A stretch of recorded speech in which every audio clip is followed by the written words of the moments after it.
Hi friends, Vijay டிவில cook with Comali show தான் செம்மையா ரெஸ்பான்ஸ் கிடைச்சு அண்ட் செம்ம ஃபேமஸாகவும் போயிட்டு இருக்கு. அண்ட் இப்ப அந்த குக் வித் கோமாளில பிக் பாஸ்ல கண்டஸ்டண்டா வந்த திவாகர் அவர்கள் கோமாளியா உள்ள வந்தாரு. ஆனா அங்க நடந்த பிரச்சனையால இப்ப அவர் வெளில போயிட்டாரு. அண்ட் 2 days முன்னாடி ஒரு வீடியோ ரிலீஸ் பண்ணி ரொம்ப சர்ச்சையை கிளப்பியிருந்தாரு. அந்த வீடியோல அவர் என்ன சொல்லியிருந்தாருன்னா, சமீபத்துல குக் வித் கோமாளி 7வது சீசன்ல நான் போயிருந்தேன். அப்போ அங்க எல்லாருமே என்ன ரொம்ப மோசமா நடத்தினாங்க. அதுலயும் மாக்காப்பா ஆனந்த் குடிச்சிட்டு ஒரு இரும்பு ராடால என்னை தாக்கியிருந்தாரு.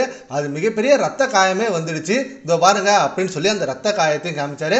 அண்ட் புகழுக்கு எனது வளர்ச்சி பார்த்து பொறாம, இதனால செட்ல என்ன ரொம்ப மோசமா நடத்தினாங்க. அதே போல கானா வினோத் இவரும் என்ன ரொம்ப தரைக்குறைவா நடத்திருக்காங்க.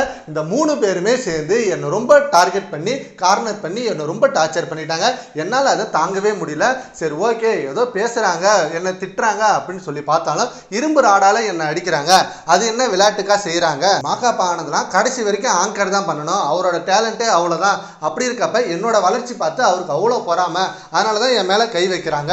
இதுக்கு சரியான தீர்வு கிடைக்கணும் அப்படின்னு சொல்லி புகார் அளிச்சிருந்தாரு போலீஸ் ஸ்டேஷன்ல. ஆனா இப்ப மாகாப்பா ஆனந்த் சைட்ல இருந்தும் அந்த புகழ் சைட்ல இருந்தும் நாங்க அவரை எதுவுமே சொல்லல, செட்ல எல்லாரும் ஜாலியா பேசுறது தான் அங்க நடந்தது. அப்ப கூட அவரோட நடிப்பை பார்த்து நாங்க சும்மா தான் கலாச்சமே தவிர அவர் எதுவும் நாங்க தப்பா சொல்லவே இல்லை. இந்த சின்ன விஷயத்துக்கெல்லாம் அவர் ஓவர் ரியாக்ட் பண்ணி இப்ப ஒரு பாப்புலர் ஆகணுன்றதுக்காக இந்த மாதிரி பண்றாரு.